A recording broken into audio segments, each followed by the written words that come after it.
Hey, salut la team, c'est Kurama, j'espère que vous allez bien. Pour ma part, ça va super. Aujourd'hui, les amis, on se retrouve pour un nouvel Urbex et pas des moindres. Sincèrement, c'est encore un très joli spot qu'on va vous proposer dans quelques minutes.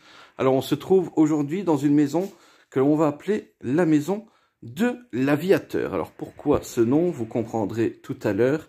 Mais franchement, très très beau lieu. On a eu l'occasion d'y faire le tour juste avant et c'est très sympa. Alors, vous allez me dire, il y a énormément de bordel, hein. C'est limite si le propriétaire n'avait pas le syndrome de Diogène, mais vous allez voir que derrière tout ça, il y a de belles surprises. Alors je vais juste me permettre de mettre un petit peu plus de luminosité parce qu'il fait extrêmement sombre.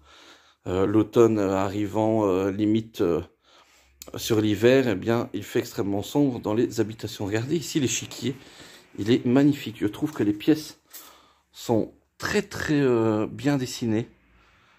C'est déjà un échiquier qui doit valoir son petit coup. Mais franchement, très beau lieu. Et vous n'êtes pas prêts parce que je peux vous jurer qu'après, on va aller visiter un annexe à cette maison. Et ça vaut le détour. Donc ici, ben, on a Rosie hein, qui s'infiltre pour vous proposer les plus beaux clichés de nos explorations. Qui fait même la funambule. Alors on a les croquettes du chien. Bon là, c'est pas extraordinaire. Voilà, malheureusement, beaucoup de bordel.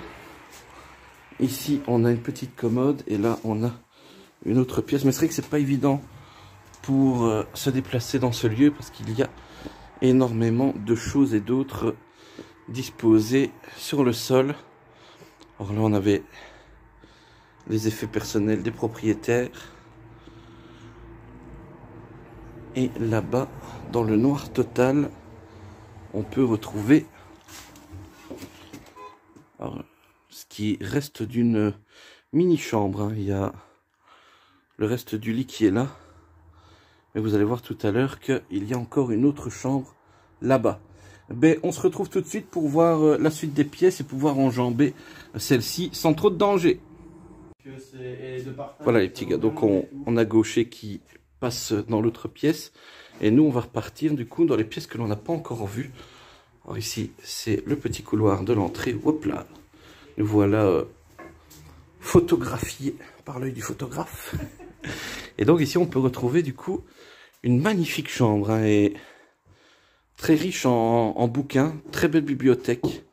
Alors désolé pour le focus les amis. C'est vraiment pas évident avec la noirceur des pièces. Mais on a vraiment une belle bibliothèque. Et regardez ici la particularité de ce piano, c'est qu'il est électronique les amis, Yamaha, donc c'est pas de la merde, hein. Ça je peux vous le certifier. Et donc du coup on entend Gaucher dans l'autre pièce puisque en fait les deux chambres sont reliées par cet intervalle, hein. Donc tout était relié et on a donc ici deux lits d'une personne, donc c'est particulier, peut-être un vieux couple qui faisait lit à part on va dire, hein. C'était assez courant anciennement. Et donc dans un instant on va découvrir l'étage et puis on ira voir de l'autre côté puisque derrière cette porte nous mène un chemin vers l'autre bâtisse qui n'est pas mal du tout. Donc on se retrouve dans un instant. Voilà les petits gars, on se retrouve donc au premier étage de cette habitation. Alors énormément de bordel encore une fois. Mais pas mal de petites trouvailles également, donc vous pourrez en constater par vous-même. On retrouve de très jolis meubles, anciens et peut-être parfois dans un piteux état, mais regardez ici, encore une statuette religieuse, beaucoup de bijoux, beaucoup de lunettes. Regardez, on pourrait limite appeler cette maison la maison de l'opticien, ça aurait pu. Mais vous allez comprendre pourquoi on appelle... En tout cas, pour moi, j'appelle cette maison la maison de l'aviateur. Très bel endroit. Regardez, on a encore une paire de béquilles, mais elle date, hein, les amis. Regardez ici. Au début, je pensais même que c'était Quick et Fluke, mais non. C'est Jill et Joe. Beaucoup de BD anciennes aussi. C'était des amoureux de la lecture. Ici, on a une magnifique boîte de cigares, des Mercator, les amis. Ça aussi, hein, comme dirait Gaucher, tard l'époque. Alors dans cette pièce, on peut retrouver pas mal de fourbouis, mais je pense que c'était... Ah, j'avais pas vu ça. Petite pièce de vie, mais regardez la beauté des tableaux. Ah, donc il y avait aussi l'amour de la peinture dans cet urbex. Et ma foi, très joli, hein. Énormément de talent. Et ici, par contre, celui-ci était commencé, mais n'a pu être fini. Mais très très beau. Waouh. Donc voilà. Regardez ici, comment on devient chanteur. C'est déjà une vieille affiche, hein. C'est déjà une très très vieille affiche. Et du coup, juste ici, à notre droite, regardez-moi ça, la beauté de cette pièce. Le bureau qui est vraiment exceptionnel, hein. On se replonge vraiment dans l'époque. Ça nous fait plonger dans l'époque années 50-60. Très sympathique. Alors, une bibliothèque, encore une fois, vraiment des amoureux de la littérature. Ça, il n'y a nul doute là-dessus. Et donc, pourquoi la maison de l'aviateur, selon moi? Regardez déjà la veste, avec de très belles épaulettes. Donc, je pense que le monsieur en question avait une profession en relation certainement avec l'OTAN aussi, parce que là, sur cette photo, bon, je vais m'écarter pour pas qu'on voit trop les visages, mais je pense que vous le distinguerez. Il est inscrit OTAN et on a retrouvé pas mal de documents en référence avec l'OTAN. Donc, je pense que la personne vivait de cette profession. Donc, très très bel endroit. Et alors, ouais, des amoureux de l'art, hein, nul doute. Quand on voit ce bouquin, on ne peut plus douter de la chose.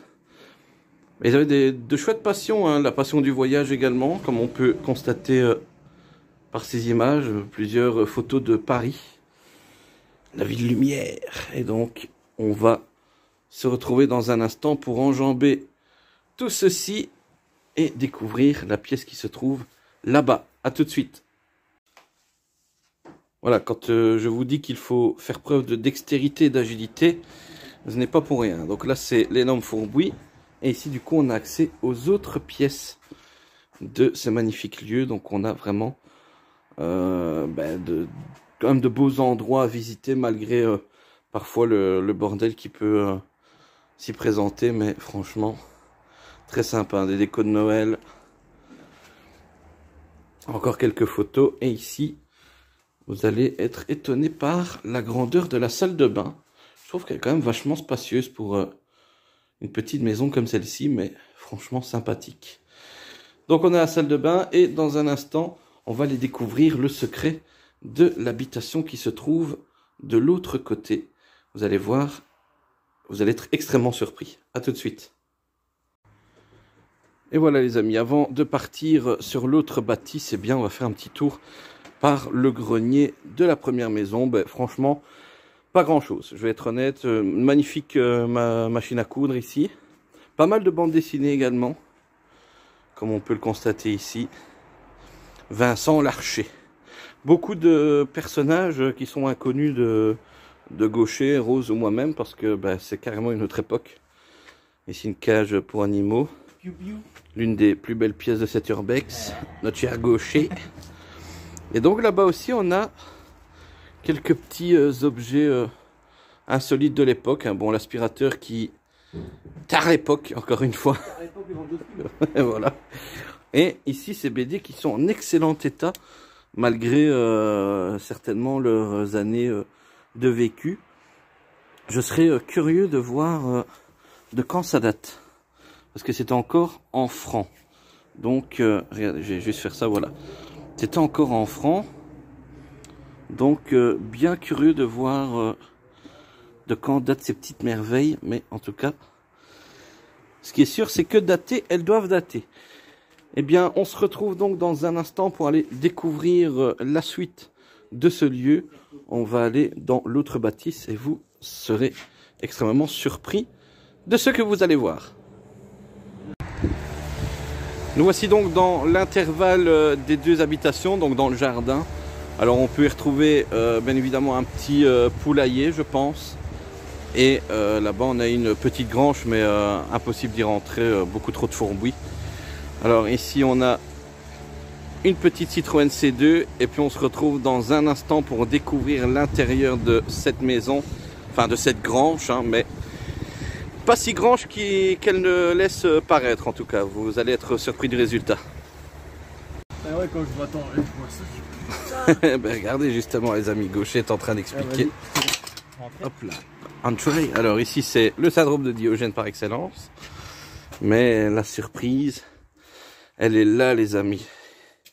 Il ne s'agit aucunement d'une grange, mais bien d'une seconde habitation. Alors, pourquoi cette habitation? Peut-être pour un jeune couple qui vivait peut-être avec la famille, hein, peut-être l'aîné de la famille qui a pu bénéficier de cette habitation. Mais regardez ici, machine à écrire, magnifique.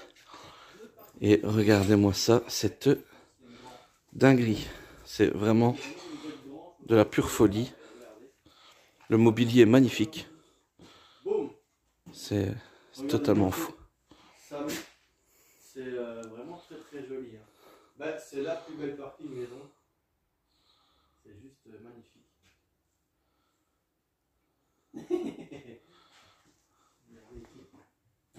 On avait même un pendule. Une magnifique chénifie. Encore des cassettes d'apprentissage de l'anglais. Et il y a même un accès à l'étage où on voit Rose s'orienter. Nous irons le voir tout à l'heure. Et là aussi, c'est plutôt pas mal. Bon, je pense que vous l'aurez compris. Amoureux de la littérature. Sans hésitation. Ici, un joli tableau de type africain. Et on va monter l'escalier. Jaco a chaud. Alors pourquoi on dit ça? Tout simplement parce que Rosie a un perroquet et qu'il est là. Il est là-bas, Jaco. Mais franchement, une dinguerie, hein, cet endroit. Je sais pas au final s'ils ont eu le temps de lire tous les livres qu'ils avaient, parce qu'il y en a tellement que je pense qu'il fallait les lire jour et nuit. Mais très très bel endroit avec le petit coin lecture qui correspond. Et donc on a une jolie vue sur le bas et sur la bête de foire qui fait partie de notre groupe d'Urbex. On se retrouve dans un instant pour voir la suite de cette grange aux multiples secrets. Voilà les petits gars, on est donc à l'étage de cette fameuse grange mystérieuse. Alors on a la machine à café et le micro-ondes. Je pense vraiment en fait que c'était destiné à un jeune couple de la famille, histoire qu'ils puissent vivre avec le reste de la famille justement. Donc on a... Ça fait vraiment petit appart, hein, la petite télé. Regardez ici, comme c'est vieux ça. Elise Moon. Et donc ici on a le petit lit. Ouais, Gaucher est plus partant sur la théorie de la maison d'hôte.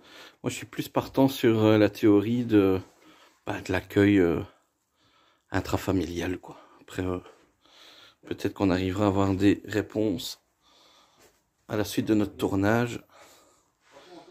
Mais vraiment sympathique en tout cas. Et on se retrouve juste après pour la dernière pièce de cette maison où je vous ai dit. Regardez, la vue est plutôt belle. Hein. Donc à tout de suite les amis. Zoubi. C'est feuillu, mais la vue est belle quand même. Donc on va aller voir le grenier et puis bon, on fera une petite conclusion de cette magnifique exploration. Voilà les copains, nous voici donc dans le grenier de la deuxième bâtisse. Alors on a un joli portrait d'un accordéoniste là-bas, plutôt sympa. Ici on a aussi quelques jolis clichés à faire, avec notamment ce berceau et ce fauteuil, quelques malles. Mais c'est vrai que le grenier de cet étage est plus sympathique que le grenier de l'autre bâtisse. Bon, ici on a quelques petits objets sans importance. On a énormément de mobilier, comme on peut le voir ici. Là-bas, il y a un joli tableau d'une charmante demoiselle. Et on a donc ici, oh regardez, des bulletins les amis. Bulletin de 1964-1965. Ce bulletin est quasiment aussi vieux que mon papa, que je salue au passage. Et on a donc ici un magnifique landau d'époque. Ça doit valoir son petit pesant également. Mais beaucoup de mobilier. Hein. Et alors ici, regardez, on va faire gaffe parce que malgré mon 1m68, j'aurais vite fait de m'assommer la trogne. Donc, très très beau lieu. Pas mal de chaises, de malles, etc. Mais vraiment un très joli endroit. Eh bien, si ce lieu vous a plu les amis, n'hésitez pas à liker la vidéo, à la commenter et à vous abonner aux chaînes respectives afin de ne rien rater de nos prochaines aventures. D'ici là, portez-vous bien, prenez soin de vous, c'était Kurama. La bise et à la prochaine. Ciao, ciao!